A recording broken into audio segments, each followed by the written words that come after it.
Hey, let's turn the corner for just a hot second here. Okay, we're almost, 40 or so minutes into this stream already. I've been taking some time to talk with you all about things that are near and dear to my heart, which are spiritual things. And I am really enjoying it. Like, really, truly, wholeheartedly enjoying it. So much so that we're just going to kind of make it a thing. It's just going to keep happening.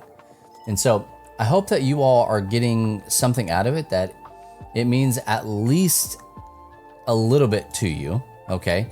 If it doesn't mean a ton, please let me know. We'll change some things, we'll move some stuff around. But I want to continue to share with you things that are on my heart. I want to continue to share with you about like things that I feel God is speaking to and through me, just through my personal Bible study or through time that I'm spending in my Christian community, be that with my friends or at church or wherever. It doesn't matter, okay? But I want us to get into a habit and get into a rhythm of doing this kind of stuff.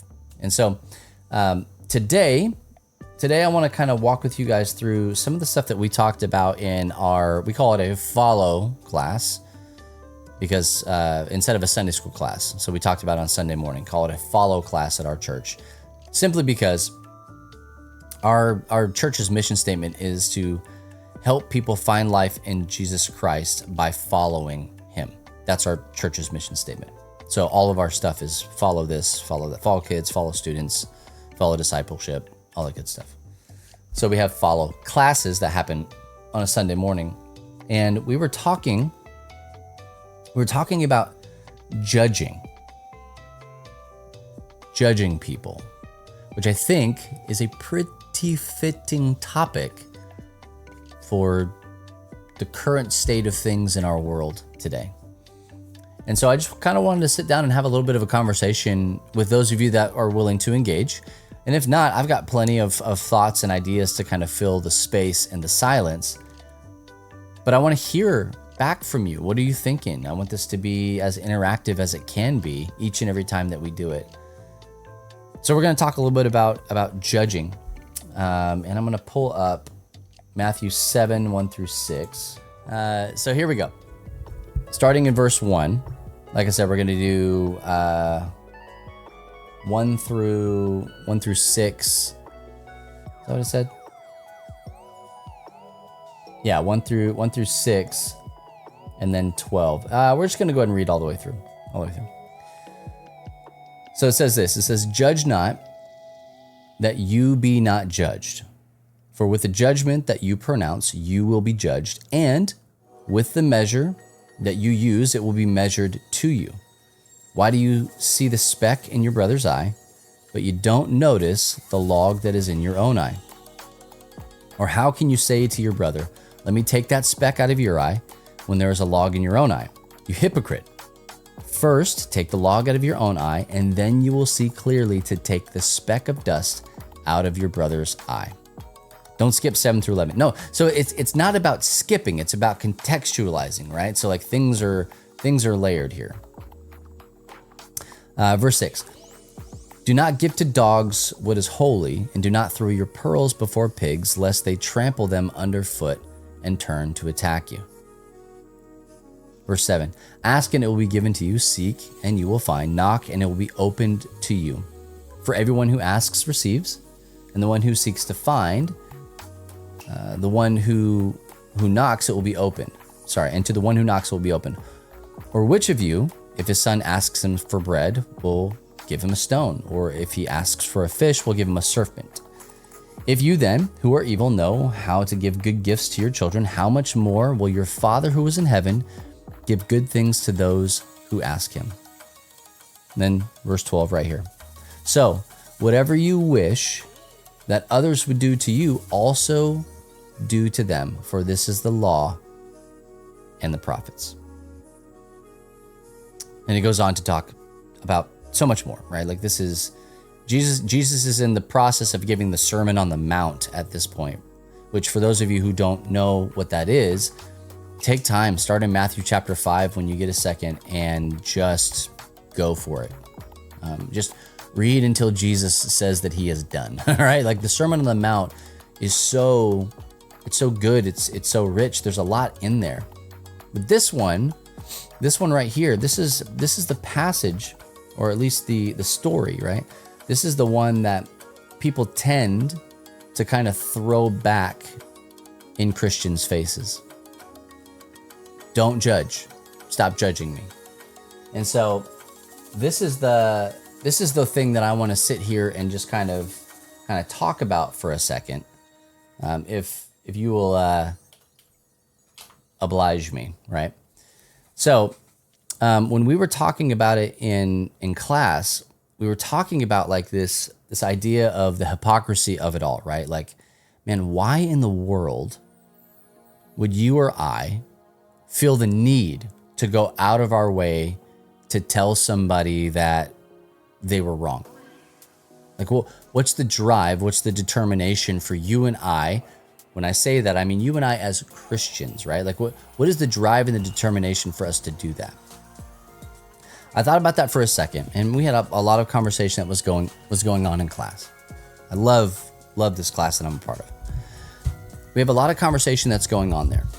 But then I started to think to myself, like, I don't know that this is anything specifically unique to us as Christians. I don't think that.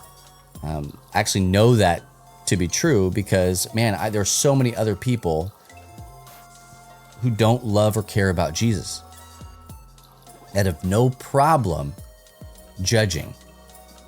I very frequently make the joke that Christians would like, we make the best reality judges because we're so used to judging other people. But the fact of the matter is that every single person in the world can look at something and determine for themselves or otherwise what is or is not good, what is or is not right according to their own moral compass, right? And morality in that, the way I'm phrasing it there, is a very broad brush. It doesn't necessarily have to mean like right from wrong, as far as like this thing is like holistically good and this thing is holistically bad. It's American Idol, no pun intended on the idol and worship and all that stuff. But it's the American Idol, the Dance Moms, like that kind of reality TV show judgment that it just pours out of us in some way, shape, or form a lot of the times. There are tons and tons and tons of scripture in the Bible that talk about us rendering every thought captive, holding our tongue back, that it being, like fire, sharper than any two-edged sword, like being able to cut bone from marrow, like just bad juju, right? That's the power of our words. And I think that bleeds into the judgment. I think it's a part of it. I don't think that they're necessarily separated from each other. And here's the thought that I had. You're going to find in these Bible studies that we do, I'm not really going to bring you to a conclusion. That's not how I do Bible study. Because I don't want to pretend like I've got it all figured out, but I will share the things that I feel God is revealing to me. And one of the thoughts that I had is that you and I, and every single person who will or will never listen to these words, we're made, I believe, we are made in the image of God. And that God is going to sit in the final seat of judgment. And so for you and I to see things and to want to impart judgment onto them, I'm not going to just put a big old check mark by that and go, nah, totally fine. That's what God would do. What would Jesus do? Right? He'd be a judge. I'm not doing that. Knowing full well that God is the final judge, right? Nobody can judge me but God. We say that all the time. But we are made in the image of God. And so his qualities come through us, but we don't have that temperament. We don't have that filter. We don't We don't have the righteous indignation that he has. Our stuff comes most of the time out of selfish ambition, out of fear, out of anxiety, trauma, whatever it is, right? Like these are the places that our judgment comes out of. And so what happens, again, just going to speak from a Christian context. So to my non-Christians out there, hey, enjoy the peek behind the curtain, as I like to say. As Christians, what we like to do is we like to go and we like to impart our judgment on people who are not even adhering to the same set of laws. So one of the ways that I talked about it and brought it up in our follow class was this, that the idea and the concept of ambassadorship is very important in this whole thing. And some of you, again, may have heard me talk about this before, but I think that it's really, really, really important to this conversation, because if you and I are, as the Bible says that we are as Christians, as believers and followers of Jesus Christ, that we are his ambassadors. We are ambassadors for Christ in this world. The Bible talks about us not being from here. We are sojourners. We are just kind of passing through. But this is where we are now. We are the ones that are foreigners in this land, right? But he says that we are his ambassadors here in this space. Now, if we take that and just kind of extrapolate the idea of what it means to be an ambassador, usually I'll say, hey, I'm not getting political. This is to be an ambassador is a political term, right? So the idea is that an ambassador represents one country or nation inside of another. Okay, it's like this Russian nesting doll of, political stature. That person, that ambassador, has a space inside of another country that is like sovereign soil. Okay, that soil that is there in the other country actually belongs to the other country that they're not a part of, right? So let's say, for instance, you've got, we'll just use US and Canada, okay? So there is what's known as an embassy, a US embassy in Canada, okay? And when you are in the US embassy inside of Canada, you actually, as a US citizen, you can get asylum from any, again, this is hyperbole, but like any Canadian overreach or rule or anything like that, right? If you could go into the assembly, you can go into the embassy and get asylum, okay?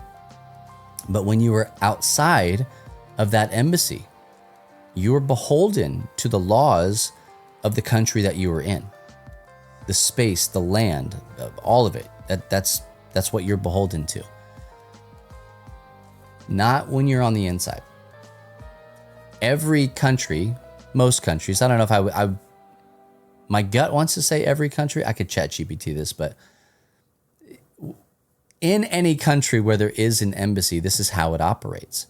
This is why, I don't know if you guys have ever seen Casino Royale, James Bond, 007, Daniel Craig. Like that was his first Bond movie. We found out just the other day as we were going through and watching some of it that we got on IMDb, because that's how my wife and I operate. Is like, where do we see the window? Is this what is this guy in? We hopped on IMDb. He's been James Bond for a long time, since the early 2000s. It's wild, absolutely wild. So anyway, in one of the opening scenes, I think it's like the third major scene in Casino Royale, James Bond, who is completely unhinged, he ends up chasing somebody into an embassy.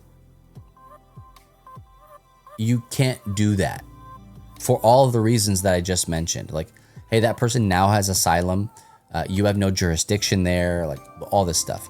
He chases that dude into the asylum, does the craziest amount of destruction I've ever seen on screen, well, maybe not on screen, but that I've ever seen in this context, right, of one person doing without air assault to an embassy. Because you're not supposed to be able to do anything like that. That is sovereign soil. You can't. You don't have the jurisdiction. So I say all that to say this. I do think that we, speaking with very, very personal space here, we as Christians, we tend to take the rule and reign out of the embassy and into the foreign space, right? Where the whole idea of what Christ is doing and his work in and through this world is to create citizens of heaven. That's what he's trying to do. You have a choice.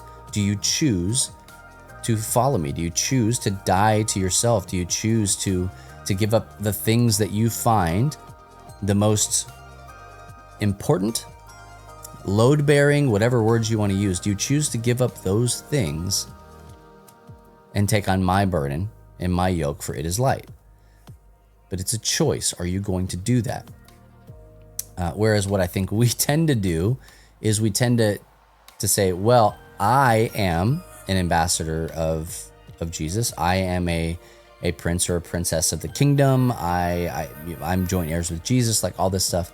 I'm going to go out into the world and I'm going to start issuing edicts over these people that don't adhere to the rules that we have. Now, it's kind of a weird catch-22, and I understand that, because our belief as Christians is that at the end of time, whatever that word means, at the end of time, when the fullness of time has come, that everybody will be judged according to Jesus, which is that's a terrifying truth. It's a terrifying truth. We'll talk maybe at a later date about deconstruction and WWJD and all that stuff. But though people are not adhering to the rule and the reign of Jesus, he still is the king of creation. But this land, this earth, this space, the Bible is pretty clear that this is the dominion of Satan and his angels, right? Like, that's what's going on down here. So you and I, as Christians, we have embassies. Theoretically speaking, we have embassies, and these embassies, they can be our homes. They can be our churches. They can be resource centers. They can be any place that is like Christian owned and operated, because the Bible is very clear about these days that you and I, we are the temple of the Holy Spirit. And I think that that's amazing. It's so good. That anywhere that we are kind of is this traveling embassy. We talked a couple of weeks ago about the tabernacle, and it was meant to be a mobile thing that the presence of God moved with, right? Like, that's us now. We are these living, breathing tabernacles and the arks of the covenant and all that good stuff. But still, like, it's contained, right? But our buildings, our churches, our homes, these kinds of things, I think that those are places where we can look at each other and say, I don't know. Probably not, huh? Probably not. And my thought process on that is, even within the context of Love Thy Nerd and what we do here, or, like Lux Digital Church or XP Church or, Checkpoint or any of these other, religious organizations that we work and deal with, Geeks Under Grace, all that stuff. I think that these are the spaces where we can look at each other and go, hey, if you're calling yourself a Christian, I got some questions. People do that to me more often than you well, maybe you think it's not enough, but often people are like, hey, Bubba, I don't know, man. And more often than not, my pride swells up, and I tell them to take a hike because I'm not in a good space, right? Usually when people are calling out specks in your eye, or logs in your eye for that matter, we're not in a good place. We're already not seeing clearly. I mean, if anything is in your eye, you're agitated, you're irritated, you're not in a good place, right? And so, I don't know. I think that when we're in Christian contexts, these are the places where we kind of become the most comfortable, and our guard completely falls off, and we tend to just let a lot of things slide that we shouldn't. I think these are the moments where it's like, hey, if you judge, you're going to be judged in the same manner. And it's like, man, I hope so. Like, we've already talked about this being the measuring stick, this being the rubric. So let's go. Let's do this. And I don't say that I try not to say it from a stance of pride, but I do want it to come from, I don't know, like an air of encouragement kind of a deal, that we can do better and we should do better. First and Second Corinthians talk about this. I'm not going to get into all that today, but it's some really fun reading. We got some interesting stuff that's going on inside of the church, God's people. And instead of people just going, hey, you do you, we're not going to worry about it, just do your thing, they step in and they say, no, this is not right. Paul's like, here is exactly what you need to do in this situation. And it's not nice, fun, hand-holdy things. It's some really hard conversations to have with people. But those are the things that need to be had, because God calls his people to be holy. He calls us to be sanctified, to be set apart, right? I heard just the other day, going through our daily audio Bible playlist, lovethynerd.com/daily. There's a Bible Project talk at the end, a study. And it was talking about what it means to be holy. What it means to be holy. And the idea and the concept was brought up that holiness is actually proximity to God. They use the analogy of the sun, right? Like S-U-N, the big old bright thing in the sky. That you can be close to it, but it is a little dangerous. Yeah, I mean, even right now, it is a little dangerous. If you go outside without sunscreen on, if you're not properly prepared to be in proximity to the sun, which is very good and life-giving, and we need it, right? It's what creates the Goldilocks zone that this earth can exist in. If you're not properly prepared, then you will be no more, and it will hurt you, right? The same thing is true about God. Our proximity to him is what makes us holy. We need to be close to him in order to experience life. But at the same time, if you and I are not prepared to be in proximity to him, it can be not good. It can be very not good. It can at bare minimum hurt, right? When somebody says, hey, I think you're doing something that you're not supposed to be doing. Here's a couple of scriptures that I think point to that. I'm trying to speak this in truth and in love. I care about you. I want you to get better and to do better. Not just coming in and like wagging a finger at somebody, but taking time to talk with them and love them and to counsel them and usher them into a better place. That's what I think. That's what I think judgment is. Judgment is here's the standard. You're either at it, below it, or above it. And good news, bad news, you're never going to be above it, right? But we're supposed to strive for that holiness. We're supposed to be holy as he is holy. That's what we're called to do. And I don't fully understand. I can't wrap my head around all of that.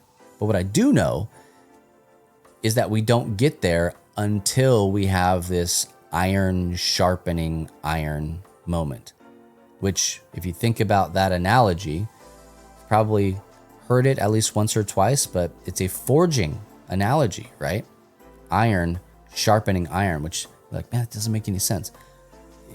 That is what carves away the burrs.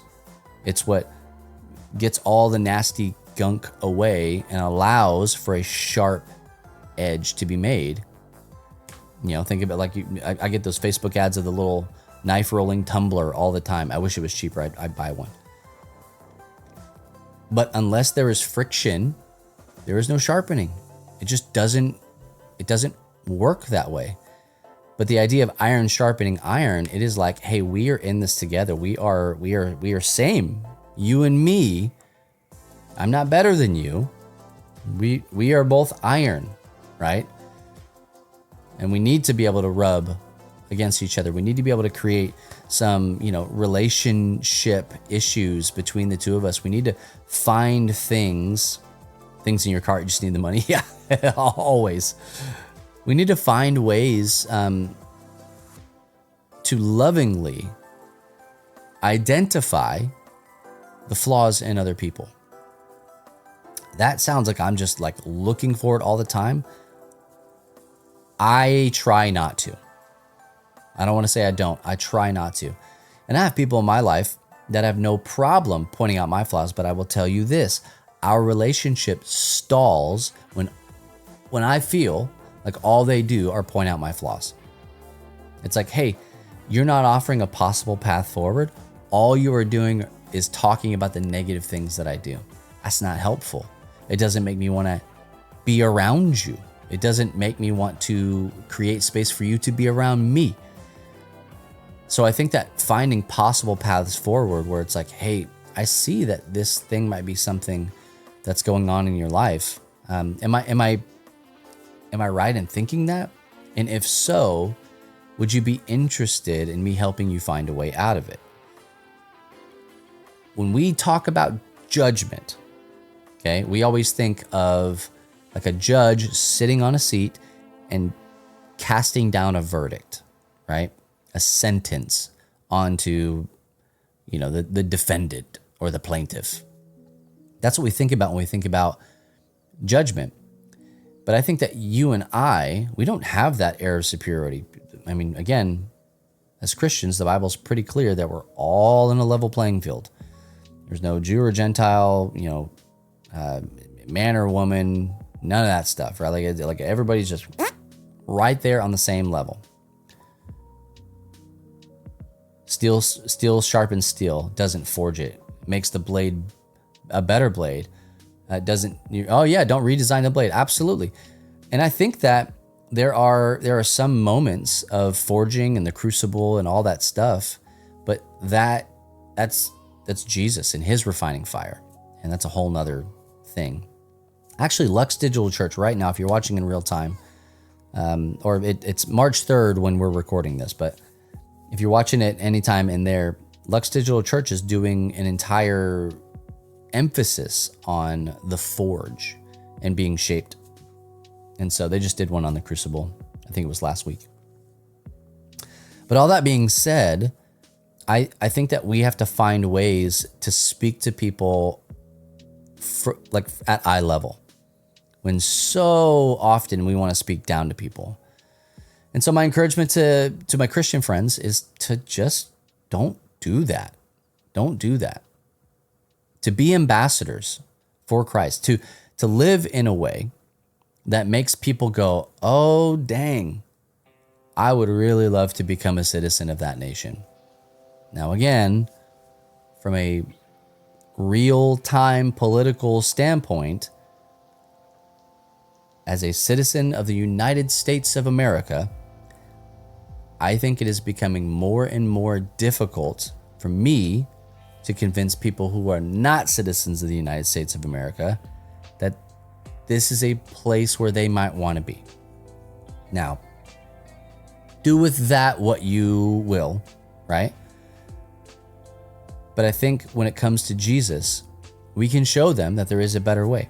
We can show them that perfect love casts out all fear. We can show them that there is a God who will never leave them or forsake them. We will show them the love of Jesus through our good deeds. When the Bible tells us, and I think that this is more of a public statement than a private statement, when the Bible tells us that they will know, this is Jesus speaking, it says, they will know that you are my disciples by the love that you have for one another. Very, very specifically in that context. I'm not going to say this is the only thing Jesus was saying in that moment, but very specifically in that context, he is talking to believers. They will know that you are my people by the way that you treat each other. And I think one of those ways that we need to treat each other is to hold each other accountable. I like to say, find yourself an accountability buddy, all right? Somebody who you have relationship with, who you can talk about hard things with, who you can spur on towards greatness. You can encourage them. You can rah-rah. You can get on there, celebrate with them and all. You can be in the highs and the lows with them, but also you can step to the side and go, hey, you know you shouldn't be doing that, right? It's weird that I even have to bring it up because you should know that you shouldn't be doing that thing. And I think that that's where the wrestle and the tension can come in, because somebody could just as easily come back and go, well, don't you, da-da-da-da-da. And we have to be willing to take that criticism back whenever we offer criticism out, because again, you are going to be judged by the measure that you judge other people. We just have to be ready for it, right?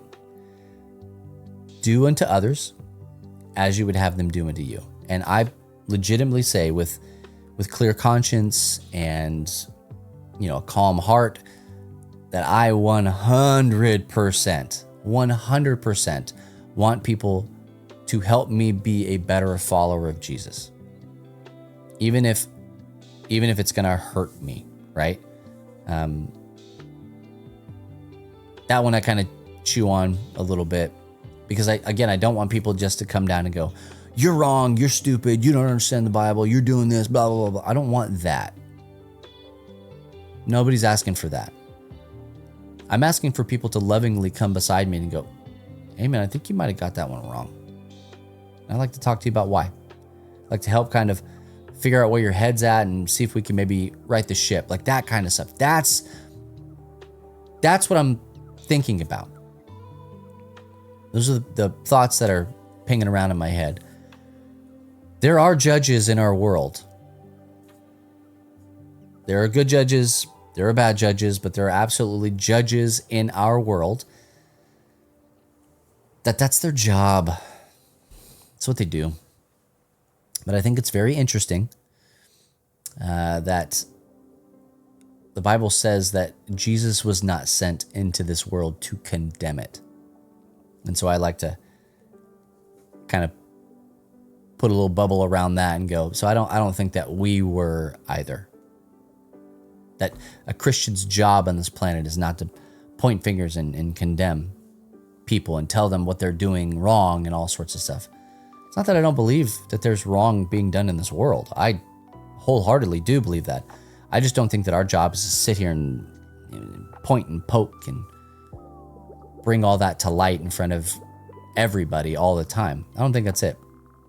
I think our job as Christians is to point people towards Jesus through acts of service, through our loving kindness. That may sound way too pacifist for a lot of people, but this is what I believe that God is calling me to do, and that's what I encourage people that come through Love Thy Nerd to do. It's love thy nerd, not war thy nerd or hate thy non-nerd or whatever. It's we're pretty straightforward on what it is that we're trying to do through LTN.